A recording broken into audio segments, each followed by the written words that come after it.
அனைவருக்கும் வணக்கம். இன்னைக்கு ஆடி மாதத்தில் ஆடி தேங்காய் பால்னு ஒன்று சாமிக்காக நைவேத்தியம் பண்ண செய்வாங்க. அது ஆடி 1ஆம் தேதியே செய்வாங்க. இல்லைன்னா அன்னைக்கு பால் கொழுக்கட்டை செஞ்சுட்டு இன்னும் ஒரு நாளில் இந்த ஆடி தேங்காய் பால் செய்வாங்க. அதுக்கு தேவையான பொருள் பார்த்திங்கன்னா,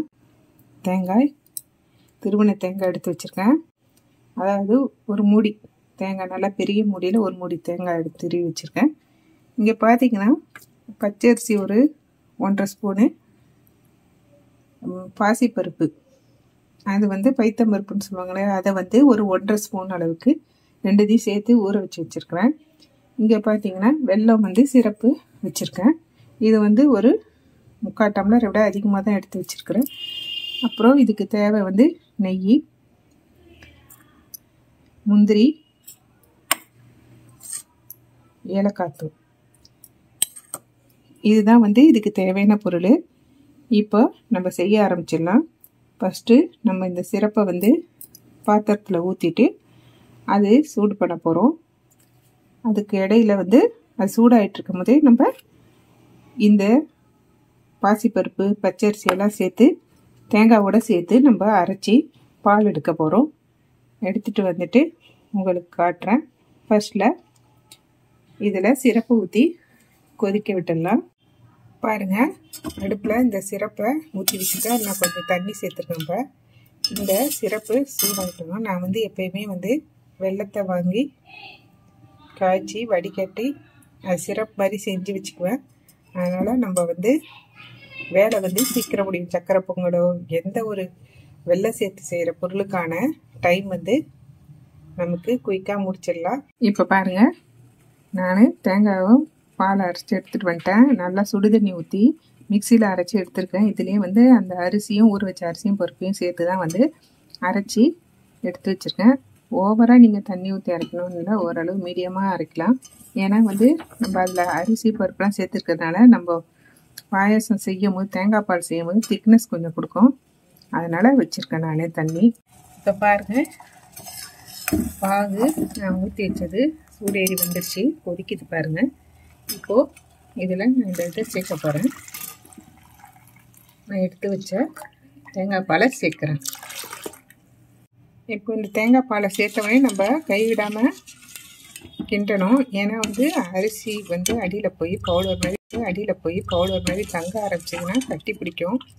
அதனால் இது ஒரு மீடியம் ஃப்ளேமில் வச்சு ஃபஸ்ட்டில் கொதி வர வரைக்கும் கொஞ்சம் ஹையில் வச்சுட்டு, கொதி வர ஆரம்பிக்கிற டைமில் மீடியம் ஃப்ளேமில் வச்சு அதை கிண்டணும்.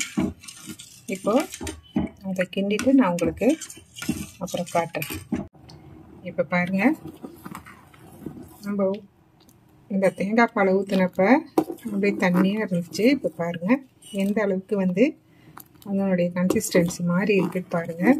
இதில் நிறைய அள்ளி 1½ ஸ்பூன் அளவுக்கு நான் அரிசி போட்டிருக்கேன், பச்சரிசி. அதே மாதிரி பாசிப்பருப்பு போட்டிருக்கேன், அதே அளவு சேம் அளவில். நீங்கள் நிறையா இல்லைன்னா 2 ஸ்பூனாக நீங்கள் போட்டுக்கோங்க, கம்மியாக எடுத்து. பாருங்கள் எந்த அளவுக்கு வந்திருக்கு பாருங்கள். நான் அந்த தேங்காய் பால்லே ஊற்றும் போதே கொஞ்சம் அதில் உப்பு சேர்த்துருக்கேன். இப்போது அது கொதி வர ஆரம்பிச்சிருக்குது பாருங்கள். கொதி வர ஆரம்பிச்சிருச்சு. இந்த நேரத்தில் நான் எடுத்து வச்சுருக்க இந்த ஏலக்காய் தூளை நான் போட போகிறேன். ஏலக்காய் நான் சட்டியில் வச்சு லைட்டாக வறுத்துட்டு சர்க்கரை போட்டு நல்லா பொடி பண்ணி வச்சுருக்கேன். எதுவுமே நம்ம வாயில் தட்டுப்படாது. பாருங்கள், இன்னும் கொஞ்ச நேரத்தில் ஒரு 2 நிமிஷத்தில் இது ரெடி ஆகிடும். பாருங்கள், தேங்காய் பால் ஆடி தேங்காய் பால் ரெடி ஆகிடுச்சு. இப்போது நம்ம அடுப்பில் மாற்றிட்டு நெய்யில் முந்திரி, திராட்சை தாளிக்கிறோம். நான் திராட்சை பழம் சேர்க்கலை, ஏன்னா எங்கள் வீட்டில் இருக்கிறவங்களுக்கு பிடிக்காதுன்றதுனால. இப்போது நெய்யில் முந்திரியை வறுத்து அதில் சேர்த்துக்கிறோம். இப்போது அடுப்பில் தாளிக்கிற அந்த தட்காவை வச்சு நான் நெய் ஊற்றி வச்சுருக்கிறேன். நிறையா நெய்லாம் சேர்க்கணும்னு அவசியம் இல்லை. பாருங்கள், அதில் எடுத்து வச்சுருக்கேன் இந்த முந்திரியை ஆட் பண்ணுறேன். இந்த முந்திரி நல்லா செவரட்டும்.